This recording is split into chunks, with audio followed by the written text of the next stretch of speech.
What's up, college sports fans? I'm Stucky. I'm Colin Wilson. I'm Mike Calabrese. I'm Maria Marino. I'm Charlie DiSturco, and we're excited that the Big Bets on Campus brand is launching its very own YouTube channel. You'll be able to find every episode of the BBOC podcast, live shows, and other college sports content on this new channel. Not only will the channel be dedicated to betting on college sports, but you'll also be able to find exclusive interviews with former college athletes, college football power rankings, and updates on other topics like the brand new College Football 25 video game series and the ins and outs of the recruiting trail all the way down to the transfer portal. Whether you're into college football, college basketball, college baseball, or any of the college sports, we are the home for college sports, and BBOC is the channel for you. Make sure you subscribe so you don't miss any of the action. I'll see you there. Hello and welcome to Payoff Pitch, Action Network's Major League Baseball betting podcast presented by BetMGM. I'm Sean Zerillo, joined today by Tanner McGrath to break down the 15-game slate for Friday, August 23rd.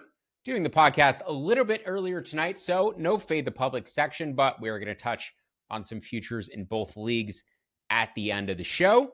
And we're going to get things started right away with some best bets. Tanner, I'm going to throw it to you first.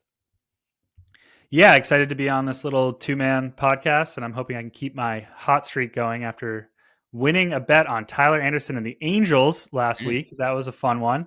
So my best bet for Friday's slate is going to be on the Twins. Twins money line. They're hosting the Cardinals, and basically the handicap is yes, let's keep betting the Twins. I almost think we got a World Series preview over the past week when the Padres took 2 or 3 from Minnesota at Petco. I really like those two teams. But for this specific matchup, against right-handed four-seam sinker mixes, the Twins combine the second highest expected WOBA with the third lowest ground ball rate. Against right-handed pitching more generally over the past month, the Twins have posted a 123 WRC plus with the sixth highest team OPS. And I think that's going to be a very tough matchup for Cardinals starting pitcher Andre Plante, who throws his four-seam sinker combo over 70% of the time in his effort to force as many ground balls as possible. And, for what it's worth, that's what he does. I mean, he has a 67% ground ball rate since getting called up in 2022. That's the second highest mark during that stretch among pitchers with 250 innings or more is 60%, 7 points lower. It's Framber Valdez, obviously. And I don't think he's been pitching all that well lately. Like 4.15 ERA over his past 6 starts. The Cards went 1-5 in those games, by the way. They're only 7-15 in his starts this year. And part of that problem is the bats. Like the Cardinals versus right-handed pitching over the past month, same stretch, 660 OPS, 89 WRC plus. The BABIP bug has kind of bitten them. I think they have like a 260 BABIP during the stretch, but they're still only slugging 370 with I think only 22 home runs and 17 doubles. It's like all bottom 5 marks. They're not hitting the ball very hard, and they're not generating results. So, and I'm a David Festa believer. I'm all in on David Festa. He starts for the Twins on Friday. He had 2 disastrous, unlucky starts to begin his big league career, which severely inflated his overall numbers. But he's posted a 2.3 ERA since with 31 strikeouts in 22 innings. He's posted a 104 pitching plus mark on the year. I think he's got a great bag. His fastball, slider, changeup mix, it totally plays at this level. He has so much extension and ride on the four seam, which helps so much with his changeup deception, which has forced a 42% whiff rate on the year. Festa can handle the Cardinals. I don't think Palante can handle the Twins at least as well. There are some injury concerns for the Twins. Correa, Buxton, Lee, they're all battling injuries. And the bullpen matchup, I think, is tough to gauge. But the Twins had an off day on Thursday, while the Cardinals had to battle the very, very good Brewers, and they deployed their 3 highest leverage relievers in a hard-nosed 3-0 victory. So Minnesota's bullpen will be more rested. I also read a report that Buxton could return for this game. And you know what? But who cares? Because if you have Royce Lewis and Jose Miranda, and they can drop 11 runs on Matt Waldron and the Padres' league best bullpen, I love the Twins. I'm going to keep betting the Twins, and I'm going to bet them at minus 150 or better in this game. Just out of range for me. I made this closer to minus 140, so minus 135 is the best available number. I'd want minus 130 or better. As you mentioned, Correa, Buxton, Lee. I don't have any of those three projected in. I'm not sure if you said one of them potentially coming back tomorrow. Buxton. Buxton apparently could be back tomorrow. Okay. It's potential, yes. But the other two are out. Yeah, that would get me closer to minus 145, and at minus 135, I probably would play it. But yeah, most of these games I'm going to basically have a 0%, like a neutral edge on one of the teams, or it'll be just out of range from being able to bet it. It's Twins or pass here, but unfortunately not quite into range for me. But I do like David Festa quite a bit, and we will talk about the Twins and some other American League contenders a little bit later in the show. My best bet for Friday's slate, I'm going to take the Mets and the Padres over 7.5. I would bet this up to 8 at about minus 103, even minus 105. I need to see how the bullpens play out on Thursday night, but neither of these teams have had an off day. They will both play on Thursday and continue into Friday. Now, the reason why I like this over, and the reason why we may potentially bet a little bit more overs at Petco Park down the stretch, I think we have enough evidence to say that the batter's eye improvements that they made this year took effect. Petco Park over the past 3 years, 2021 to 2023, full seasons, 3-year sample, 90 park factor, 10% below league average, basically aligns with the multi-year history that we have at Petco Park. This year, 2024, 100 park factor, league average. And overs at Petco are 39, 25, and 1. It's an 18% ROI. A consistent $100 better would be up 1174. Another park with the same ROI, Progressive Field in Cleveland, which we talked about, the removal of the shipping containers and the home runs flying out to right field there this year. Well, I like to see the fact that the overs are hitting in these two parks that did have dimensional adjustments, or at least aesthetic adjustments, which have helped hitters have success. And I think it is evident in the data this year, now 4.5 months into the season, 5 months into the season, that the ball is flying a little bit better at Petco. And that series that you mentioned, Tanner, with the Padres, with the Twins, two of the best bullpens in baseball, the fact that those lineups were getting to those bullpens and those high leverage relievers, that kind of, confirmed everything that I've been thinking all year. Because I mean, for my money, those might be the best bullpens in either league. I think the Padres have the best bullpen in the NL. I think the Twins might have the best bullpen in the AL. Could put Houston in that conversation. But those relievers were getting tagged in ways that they don't normally. And I just think this park is playing more favorably to offenses this year. Obviously, the Padres last year with runners in scoring position were abysmal and hit, I think, under 200. It was one of the worst seasons I've ever seen from a team with runners in scoring position. But that ultimately cost them a chance at the playoffs. And had they made the playoffs, I think they would have been a dangerous team. So keep an eye on the totals at Petco Park over the final 6 weeks of the season, final 5 weeks of the season. I think it's something that I should have been attuned to earlier. We were pretty attuned to the situation in Cleveland with the way the ball was flying.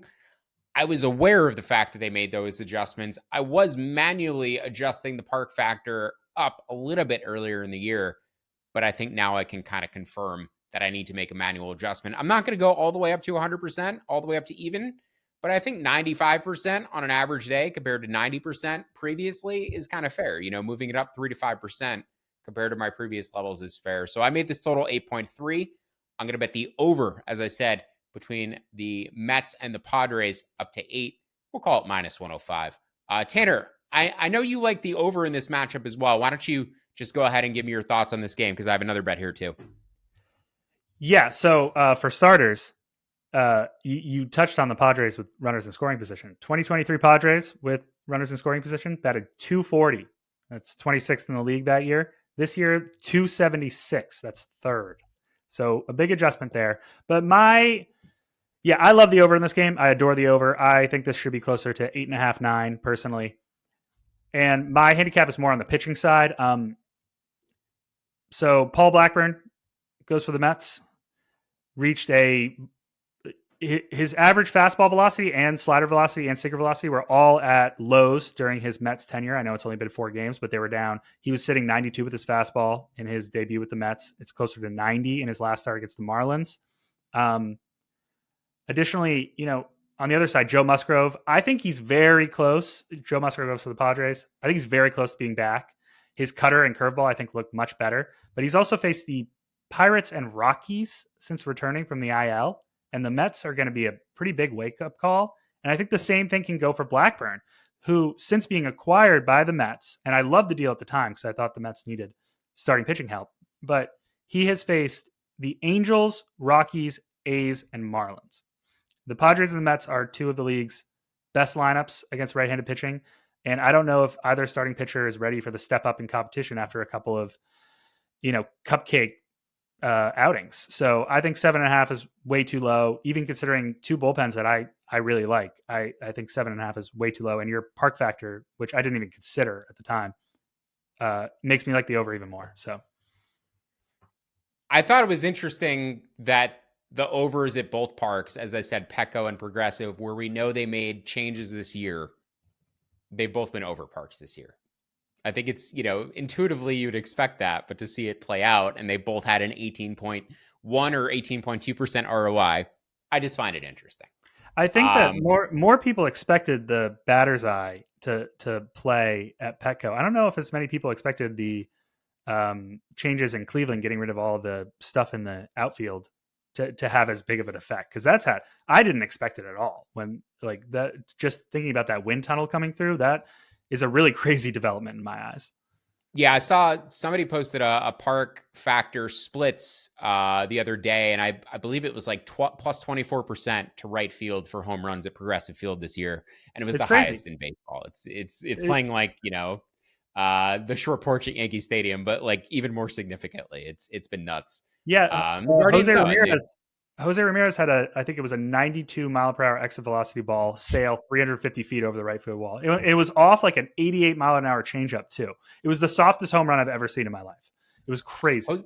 Jose Ramirez cracking back-to-back 30-30 seasons, will probably never win an MVP in his career because he was stuck playing in the same era as Shohei Ohtani and Aaron Judge and Mike Trout. My goodness.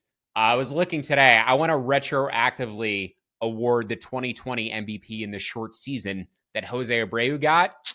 Give that to Jose Ramirez and take it away from you, Jose Abreu. He deserves it. Take it away from Jose Abreu. Especially trade those guys for each other in that season. Do you think the Guardians are as good as they are with Jose Abreu instead of Jose Ramirez? Of course not. But yeah, given how their careers have gone since that season, retroactively giving that one to Jose Ramirez. Going back to the Mets and Padres game. So Tanner talked about it with the pitchers, and I'm not going to go too deep on either guy, but Joe Musgrove, I do think, is dealing with the bone spur in his elbow still. He's gone on and off the IL with it twice this year. The pitch modeling metrics, the velocity, everything says he's basically the same pitcher he was previously. But his strikeout minus walk rate is down 6%. Strikeouts up, walks are down, or vice versa. Strikeouts are down 4%, walks are up 2%. And sometimes it's very evident when guys are declining with the velocity and the stuff declining, everything going in accordance with the results. Like results get worse, velocity gets worse, of course. Sometimes, though, guys continue to show the same velocity and everything, but they're just giving up, their expected ERA inflates and you just can't really explain it. And then it comes out later that they were dealing with injury. Well, we know Joe Musgrove is dealing with a literal elbow injury. And he's dealing with inflammation, and I'm sure he wants to be a part of this playoff team. I'm not sure if he's a free agent. No, he's under contract with them, so it's not like he's trying to pitch for, a contract this offseason. But I think it's evident he's just not 100%. And I know you said it looks like he's getting better. That the game logs certainly look better, but that 5.7 expected ERA, the strikeout minus walk rate dipping by 33%. Those are significant concerns. And he pitched against the Pirates and the Rockies. Yeah. So that's my point. It's like, what can you take from outings against the Pirates and the Rockies? Even though the one against the Rockies was in Colorado. I mean, what can you take from that? Those are two of the worst right-handed hitting teams, in the league. So, yeah, but I project both of these offenses for a 111 and 110 WRC plus. So the offense is about the same. The Mets have the defensive advantage, and that might be a little bit hidden here. That is why I like the Mets in this matchup on the money line, and they're my favorite underdog for Friday's slate as we transition to underdog of the day. I made the Mets plus 105. I would bet them at plus 115 or better. You can get plus 120 as of the time that I am speaking. The Mets 5 spots better by both defensive runs saved and outs above average. 20th versus 25th, 15 versus 20th. So just a slight defensive advantage for the Mets. I think these starting pitchers fairly comparable because I've reduced Musgrove relative to previous levels. Padres' obvious bullpen edge. We'll see how the bullpens play out on Thursday. But the Mets and Padres over, as I said, to 8 minus 105. And then the Mets on the money line to plus 115. And Tanner is joining me on the over as well. Tanner, your best bet was the Twins on the money line. Give me your favorite underdog for Friday slate. Yeah, my favorite underdog for Friday slate is going to be the Arizona Diamondbacks. They are playing at the Boston Red Sox. A lovely Friday night, 7 p.m. game at Fenway Park. I wish I could be there for this game. But even as a diehard Red Sox fan, I like the Snakes at probably plus 100 or better. And this is going to be a bit of a long breakdown, but let's just have some fun with it. So on the subject of teams against pitch mixes, against right-handed sinker changeup mixes, the Snakes pair the highest expected weighted on base average with the second highest barrel rate and fourth lowest swinging strike rate. And against righties more generally over the past month, the Snakes have posted a 920 OPS and a 150 WRC plus, both league highs by a mile. And they pair that with the third highest walk rate and fourth lowest strikeout rate during that stretch. The Diamondbacks are the hottest offense in baseball. Everyone is white hot. Corbin Carroll, by the way, might be a sleepy NL MVP pick for next year. I think we can buy a dip on him. He's breaking out. Yep, absolutely. And look, Ketel Marte might be the NL MVP this season. I mean, if it wasn't for Ohtani, he simply does not get enough love for how spectacular he has been.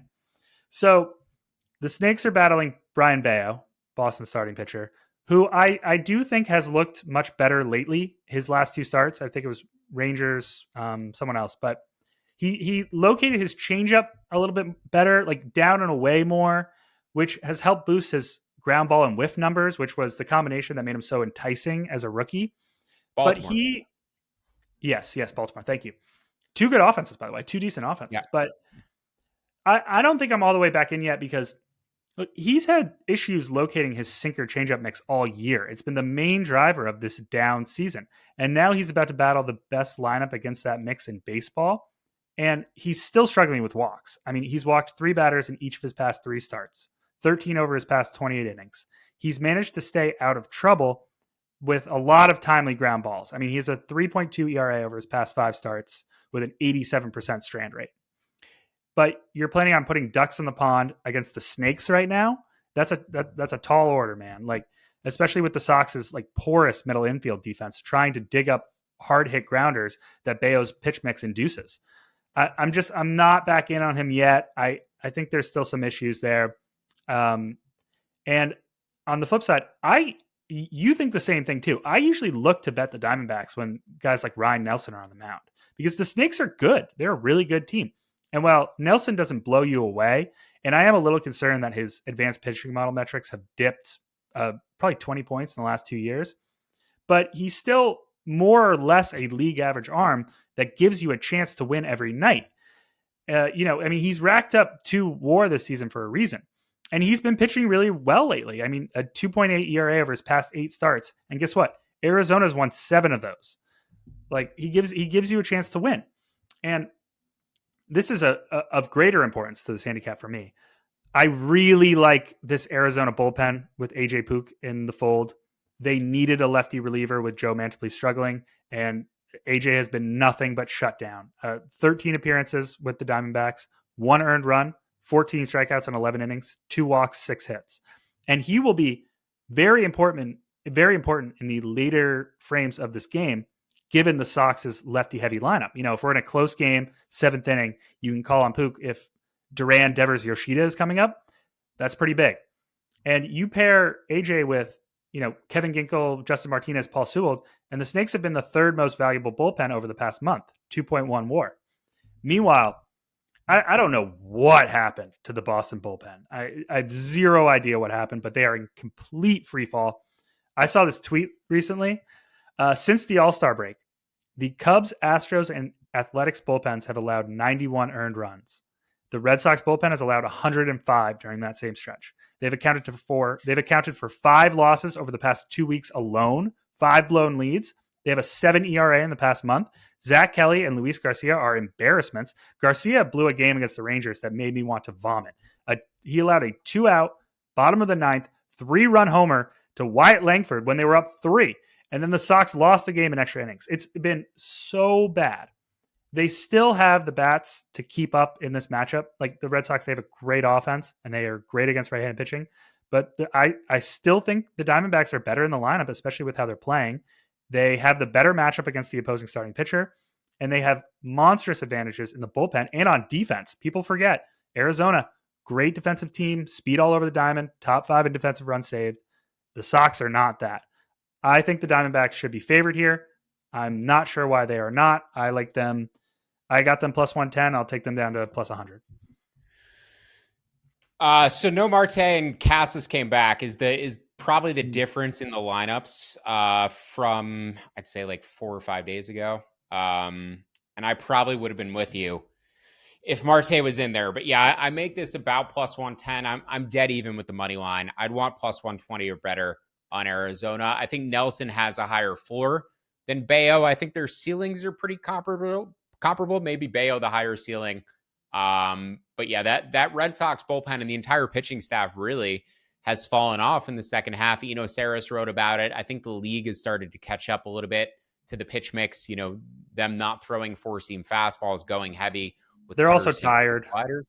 They're tired. They're also tired. They ran out of innings, and now Paxton's hurt, so that just puts more strain on everyone else. They just don't have the arms to get there. Corbin Carroll, first half 80 WRC plus, 283 WOBA, 635 OPS. Second half since the All-Star break, 154 WRC plus, 392 WOBA, 939 OPS. That is the Corbin Carroll we saw last year. Yeah, we should be able to get a tasty MVP price on him next year, I think. Like, I know we took him this year, but we could get even better odds next year. And we both know how much we like his ceiling, and he could, I don't know, I think we could buy the dip on him going into 2025. I'm excited. He was 20 to 1 this year. I think we could get the same price or better next year, maybe 25 absolutely. Or 30 to 1. That'd be great. Yeah, I'd be in on that.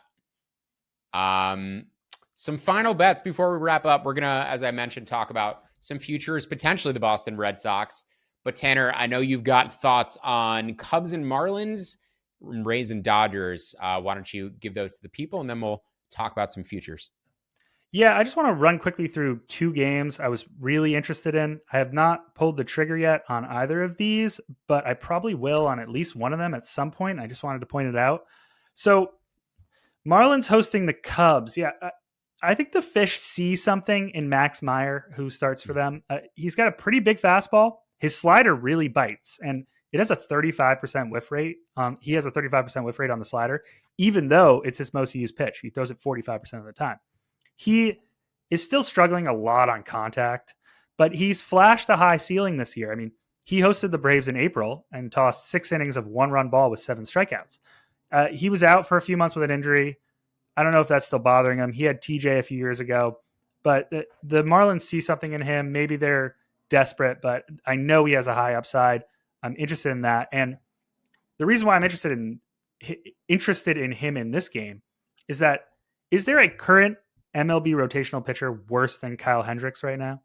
I mean, his low velocity, changeup heavy, pitch to contact, location baseball, it's just not working this year. He's a legit Munoz. Yeah, sure. Patrick Corbin. But Hendricks has taken a dive. I mean, he's a legit 5 or 6 ERA pitcher. He's totally replacement level.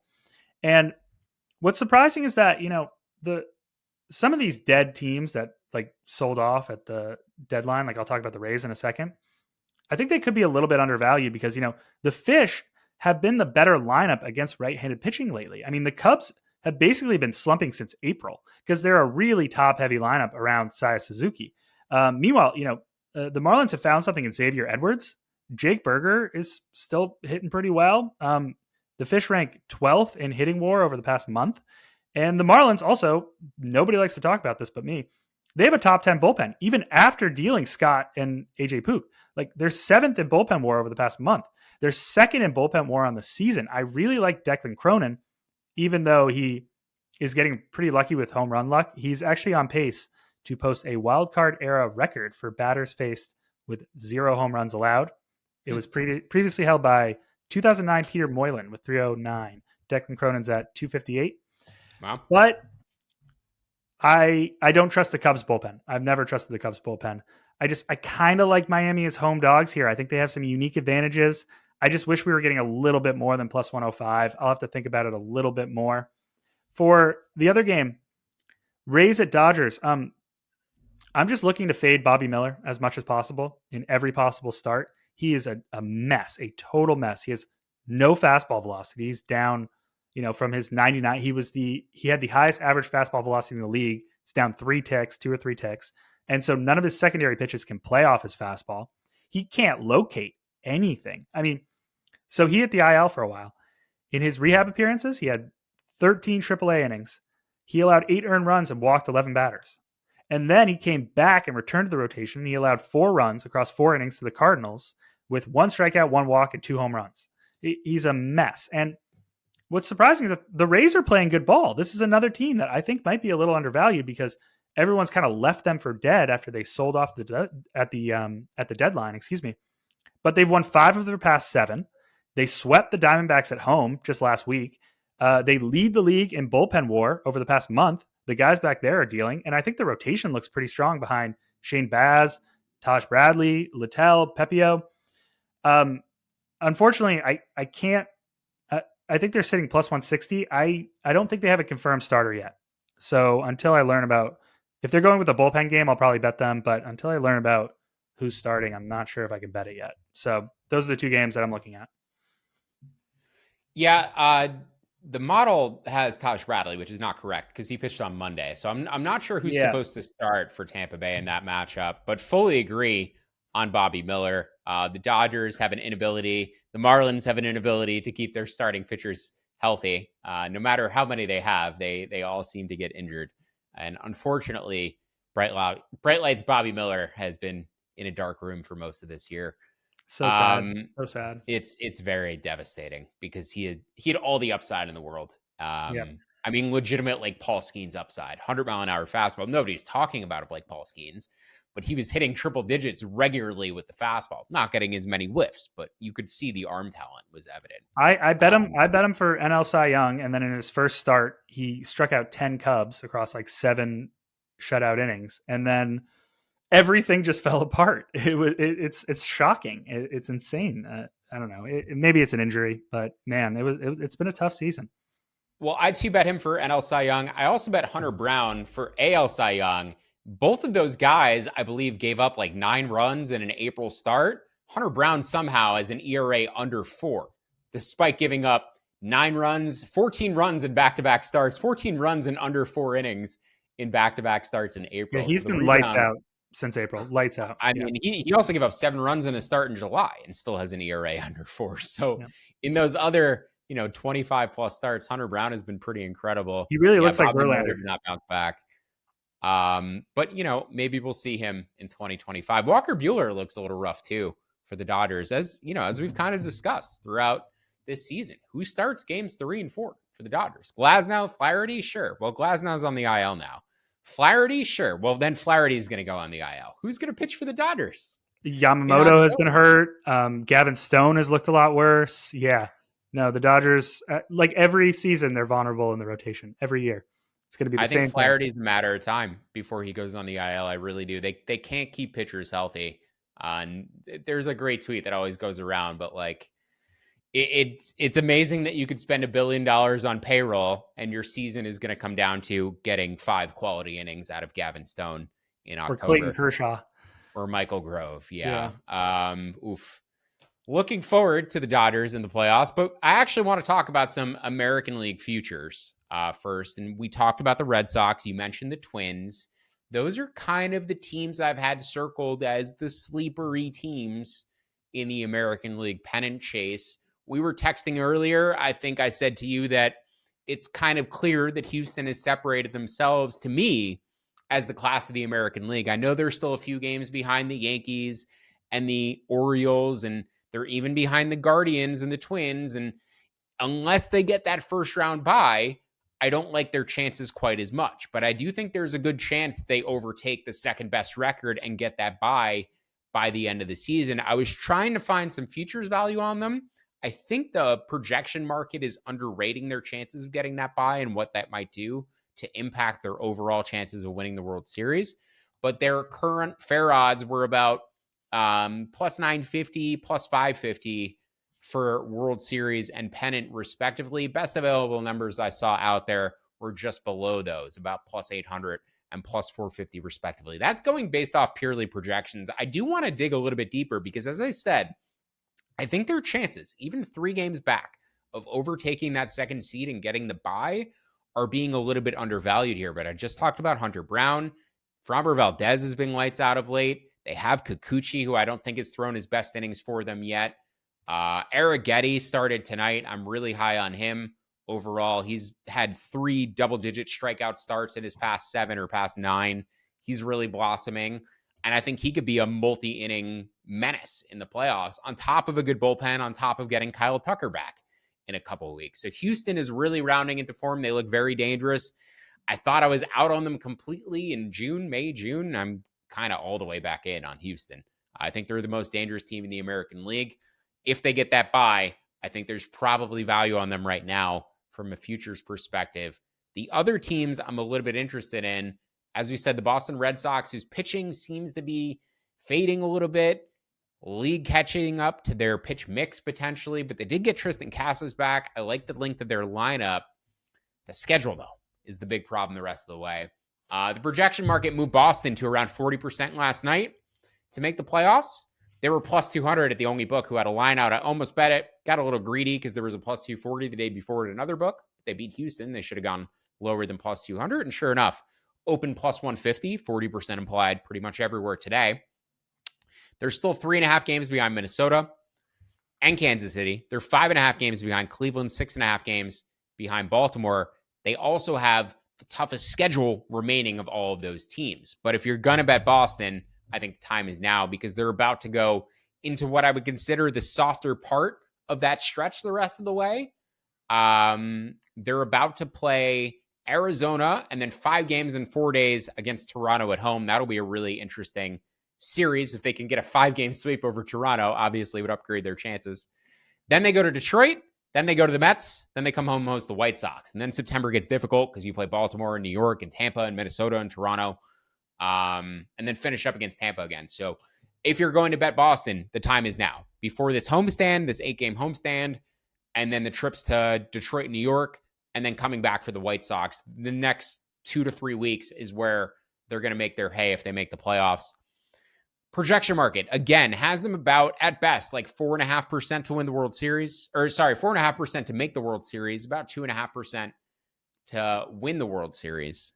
So at 50-1 to win the World Series, at 20-1 to make the World Series, you could justify value there. I don't like it as much as I did 2 weeks ago, to be honest with you, given the way their pitching staff is trending. Even though Casas came back and looks good, they didn't gain enough ground. They played well, but they went 6-7 on the road trip, and I think they lost the game in the standings, or they didn't gain enough ground. And I don't think the odds are necessarily good enough to entice me, nor are their odds to make the playoffs justifiable either. So, and Minnesota, the last of the 3 teams I want to mention. You said potential World Series preview. Absolutely could be between Minnesota and San Diego. Bullpens are hugely important come playoff time. I said I think those are the 2 best bullpens, respectively, in either league. And Minnesota's lineup should be a bit healthier come playoff time if Correa and Buxton come back, if Brooksley is on their bench. But I don't love the Joe Ryan injury. And even though I'm high on Festa and I like Woods Richardson, I think Joe Ryan and Pablo Lopez gave them a chance to stack up with Baltimore, pitching for pitching, right? Or if Baltimore throws Eflin and Rodriguez and Burns. I thought it gave them a chance to stack up starter for starter with the Astros. Now I take Minnesota, and I think the bullpen stacks up with Houston. Sure, I think the lineup kind of gets there, but I give Houston a clear starting pitching edge. If it's only Pablo Lopez and then you drop to David Festa. So I'm a little bit more out on the Twins than I was a few weeks ago. I think that Joe Ryan injury did change their dynamic a little bit, did lower their ceiling a little bit. And also Buxton and Correa can't ever stay healthy. And the idea that they're going to have all 3 of Buxton, Correa, and Lewis on the field healthy in October seems a little far-fetched. I think they had it last year for games, not every game, but they did have it during some of those playoff games. I think it's more likely than not that they don't, considering 2 of them are currently injured. I think you can bet on that being the case. But Tanner, those three teams I mentioned, the Astros, the Twins, the Red Sox, and then obviously you can add in the Orioles and the Yankees and the Royals, whose pitching I think is a little bit below the tier of the other teams. Any teams from a futures perspective that you like in the AL right now? Well, so I basically just have two takes off your takes, and the first thing is that look, I've been buying the Astros since April. I bought them to win the AL West at like 4-1, 3-1, 2-1, like plus 150. I just knew that as soon as positive regression came on the mound, they were going to storm up, and they're so much better than Seattle. I'm very low on Seattle. So now you're right. Now we have to start thinking about Houston as a legitimate World Series contender. And you're talking about if they can get that bye, if they can sneak up and catch Cleveland for the second bye spot. I think what that comes down to is how much do you believe in Alex Cobb and Matthew Boyd? And because I think the Guardians, they're going to score with the park factors like we talked about. They have decent contact guys in the lineup. Like they have a high floor in the lineup. They have a good bullpen. They have a really good bullpen, the Guardians. They have a horrific rotation. And before they, got these two guys, the rotation was filled with fastball heavy fly ball pitchers who now are just having drastic home run problems in the new look high park factor progressive field. And like Tristan McKenzie, for example, I mean, he's giving up like 1.8 homers per 9 innings. So I love the Astros to catch up, but if Alex Cobb and Matthew Boyd, and by the way, I think, Alex Cobb is kind of a weak contact ground ball guy. I think that's a good add. If Matthew Boyd looked as good as he did in his first start, where he posted, I think, a 113 location plus metric and was dotting every single secondary pitch and was pitching to contact perfectly, like if he looks like that guy, I'm a little bit higher on the Guardians. So yeah, that's a tough one. The Red Sox was another team. I was buying Boston heavy at the deadline because I thought that they soft bought a few pitchers, just a few arms, because they had a really good pitching staff that Andrew Bailey crafted, and then all they needed was a few guys to just carry them through the end of the season. Well, then Paxton got hurt, and Priester hasn't been up yet. He's been in AAA the entire time. So Houck and Crawford are still blowing past career highs in innings. Bayo is still young. He's looking tired, and the bullpen has imploded up on itself. Lucas Sims has been awful. I really like Lucas Sims, and he's the third guy they traded for. He's been horrific. Yeah, I mean, it's nice that they got Chris Martin back, but it's just like the Red Sox are so dangerous because like with Casas coming back, they have an elite lineup. And they used to have a top 5 pitching staff, right? And like, and you peak Tanner Houck, Cutter Crawford, and then maybe like a Cooper Criswell bullpen game. I would put that up against almost anyone in the AL. Like when Houck and Crawford were pitching to their peak, that's really good. And then Bayo has a high ceiling, but like they're a good team to take a flyer on because they're a very high variance team, right? They have a lot of pop, power, speed. They can manufacture runs in the base path, but they're also horrific defensively, and they have a bunch of young pitchers that can either be awesome or be terrible on any given night. So if they get hot at the right time, like that, we always talk about, like I talk about a lot in basketball and college basketball. You want to buy the high variance team for long shot futures. I love the Red Sox because I think they're just so dangerous. I don't think they're going to have the arms to get through the end of the season. But I will say I'm a little bullish because I'm very, very bearish on the Royals. I think the Royals are frauds, honestly. I don't think the Royals are very good. I think their pitching staff is bad. I think their bullpen is bad.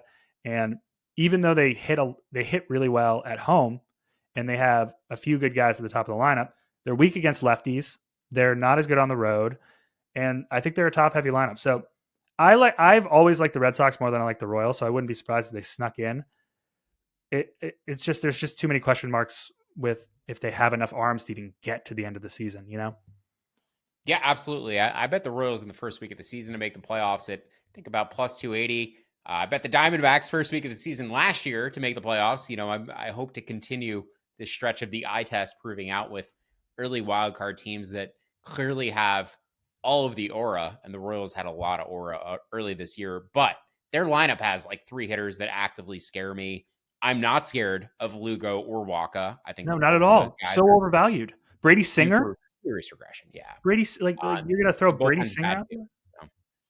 so. Yeah. Never mind the fact that they're not going to play games 1 and 2 at home at any point during the playoffs. So you're likely starting in a hole considering their offensive splits home and road.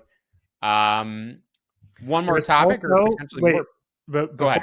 before you move on, there's also the fact that the Royals through September 11th, they host Philadelphia, go to Cleveland, go to Houston, host Cleveland again, host Minnesota, and then go to the Yankees.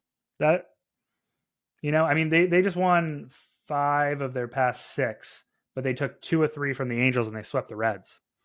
So I don't know. Maybe it's time to sell high on the Royals. Yeah, and I think the Red Sox are the best way to sell high, probably Absolutely. on the Royals, unless you're going to take them to miss at this point. But I would rather take Boston futures or Boston to make the playoffs. I think they're the team likeliest to get in if Kansas City misses. And you also have outs, in the event that the Guardians or the Twins completely collapse and implode in October, and that opens up a spot for Boston instead. So I think betting Boston gives you more outs than directly fading Kansas City. But yeah, you talked about the Royals' upcoming difficult schedule, and I mentioned the Red Sox potentially going into the softest part of their remaining schedule. Not a soft schedule, but the softest part of the remaining schedule. I think it's now or never on Boston. And also, I think before Kyle Tucker comes back, it's probably now or never to add on Houston. Before Houston takes the number 2 seed, I think it's now or never on Houston. So yeah, Red Sox, Astros, the 2 teams I'm going to be looking at from a deeper standpoint tonight from a futures perspective. NL Rookie of the Year, Paul Skenes pitched tonight. He's out of his start, left with a 7-0 lead against the Pirates. 6 innings, 2 hits, 1 walk, 9 strikeouts. Velocity back up a tick from where it had been in his past 2 starts. However, Pirates still in last place in the NL Central. Still seems pretty evident he gets shut down after 3, maybe 4 more starts at most the rest of the way. Jackson Merrill moved to a -175 favorite as of this morning in the NL Rookie of the Year race. I think he overtook Skenes in odds a couple days ago. I'd imagine tomorrow morning after this effort from Skenes, assuming Merrill doesn't have, a big game tonight, I would assume the odds are closer to -110 either side. But then every 4 days until Skenes starts again, it's going to tip towards Merrill. So at this point, Tanner, with Skenes at plus money, is there any value on Paul Skenes? If you had Jackson Merrill positions, are you hedging out and taking any plus money on Paul Skenes just to cover your position? And anything else in the National League that strikes your interest of late? The answer on Paul Skenes is no. And we talked about this, I believe it was All-Star break episode, right before the All-Star break, right after. And I came on this episode and I said that Paul Skenes was not the runaway favorite for National League Rookie of the Year. He was always very vulnerable. Of course, you bet Merrill. You were smart. I bet the wrong 2 guys. I took Gavin Stone and Joey Ortiz, who fell off. But the idea was right. And the fact of the matter is that he's amazing. He's the best pitcher prospect the last 20 years. He's awesome. He was overperforming a tad because of strand rate. He saw a little bit of regression, and then he got tired. His fastball velocity went down. And the problem it was all year, was usage, and you talked about it. He has maybe 3 more starts. The Pirates hovered between 4% and 15% to make the playoffs all season. They were never going to let him go 150 innings, and no pitcher has won National League Rookie of the Year or American League Rookie of the Year with under, I think it was 159 innings pitched. I think Jacob deGrom actually was the low on that guy. He was 151 or something around there. So he was just never going to get there. So unfortunately, the time to fade Skenes is probably gone. Because I think it's probably going to be Merrill. Maybe there's another guy that could sneak in there if Merrill starts to slump. But he's just Shota, I guess. Yeah, he's so good. I got nothing else in the National League for right now. I'm still incredibly high on the Padres. I'm still so high on the Padres. And I texted you this before the show, but Fangraphs came out with their most recent power rankings, which had the Padres number 1 and the Diamondbacks number 2. So I'm very, very high on the Padres, and I still think they are going to be in the World Series when it all is said and done. Couldn't agree more. I love the Padres team still. I'm not sure how much value is left in their futures at this point, but certainly happy with the prices I get in at. And I just want to mention before we sign off on our Rookie of the Year, because Jackson Chourio has been unbelievable in the second half. Tyler Fitzgerald is putting up a 2020 season in 100 games. Mason Wynn has probably been the most underrated rookie the entire year. I'm playing gold. Mason Wynn is the highest defensive run saved total, I believe, at shortstop this year. He's been maybe the best defensive shortstop and also has like a 700 OPS as a rookie. The NL Rookie of the Year race has been unbelievable. The AL Rookie of the Year race has been so lackluster. Holiday, Langford, such massive disappointments this year. It seems like Colton Cowser is running away with it at this point. He's now minus 450, minus 550. He's ahead of Austin Wells. Luis Heel was just put on the IL, so it seems like he's out. Willie Abreu, Cedon Rafaela, their WAR totals just aren't in the range of Cowser or Austin Wells. And for Austin Wells, most of his value is tied to his defensive quality, not as much to his counting stats. I think Cowser has like 20 more ribbies and 20 more runs than him. So it's just... He's a deserved winner. He's a deserved winner. Yep. Yeah. But I think if like there were so many opportunities for Colt Keith, or even Mason Miller, if he didn't get hurt, there were so many opportunities for one of these random guys to win the Rookie of the Year award, but Cowser just got the volume. And by and large, Rookie of the Year tends to be a volume-based award, and that's why I don't think Paul Skenes is winning it. And that's why Merrill will. We shall see. Wish I had Jackson Merrill at 75-1 earlier in the year. I mean, I gave out Austin Wells at 70-1. Jackson Merrill, I mentioned him in the same article. I just didn't bet him, but I didn't bet him because I thought Yoshinobu Yamamoto was just going to be so good that he would win both the Cy Young, potentially the Cy Young, but I thought he would run away with the Rookie of the Year award. And it turned out he was maybe the third best pitcher, maybe the fourth best rookie pitcher in the National League, if you figure for Skenes and Jones and Imanaga. So I just want to point out this NL Rookie of the Year race, even though it's kind of come down to Skenes and Merrill at the end here, it's been one of the best ever. It truly has, from start to finish. So many different guys have been favored at different points. So many guys have been minus money favorites at different points. Like Shota was a minus money favorite pretty early on, and then Skenes came along and blew him away. So it's been one of the more fun awards races to watch that I can remember in any season. It's also been a bit of a crazy just season overall. I mean, I don't think a single team is going to win 100 games this year. Like we're talking about futures. If you really like a team, take a shot. Everything's wide open. No one's going to win 100 games. Everything's wide open. Everyone has flaws. Everyone has upside.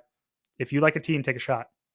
In the regular season, which means we're going to get a pair of number 1 seeds in the World Series, Yankees versus Phillies, maybe Yankees versus Dodgers. God help us.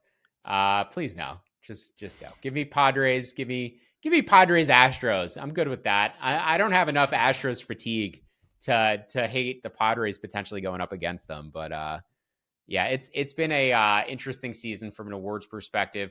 I keep seeing people try to pump up anybody for MVP aside from Judge and Ohtani, and I'm like, are you that desperate for discourse and content? It seems illogical at this point that one of those two would lose. Injury obviously provided. Yeah, I mean, do you just tune out of any MVP conversation that starts off with anybody but Ohtani or Judge at this point? Yeah, unfortunately. I thought it was going to be Henderson. We both thought it was going to be Henderson. I really liked Henderson, but no, he kind of fell off a bit. No, Judge just hits too many barrels. Yeah, Ohtani going for a 50-50 season, which would be the first in MLB history. Ellie De La Cruz with a 2060 season, joining the 2060 club. That was a club I had mentioned a few years ago in a fantasy article as like an aspirational thing for Trey Turner. I don't think he ever got to 2060, but he was the type of guy I pointed out as like, this is the skill set. And lo and behold, now with the new stolen base rules, it's actually possible for guys to hit 2060. Never mind 50-50 for Ohtani. I never thought we'd see the day, but Ohtani's a special player. And if he gets the 50-50, that deserves to be celebrated. Thank you for joining us for this extended podcast for Friday's 15-game slate. Hopefully you enjoyed some conversation about the outlook of the futures in both leagues for the final 5 weeks of the regular season and then into October. Don't forget to download the free award-winning Action Network app and leave us a 5-star rating and review wherever you listen to the podcast. Also check out Action Network's Discord. There's a link in the episode description of this podcast. We'll be back on Sunday to look at the Monday slate. You can find that in your podcast feed on Monday morning. For Tanner McGrath, I'm Sean Zerillo. Thank you for listening to Payoff Pitch, Action Network's MLB betting podcast presented by BetMGM. Good luck with all of your bets. We'll see you next time.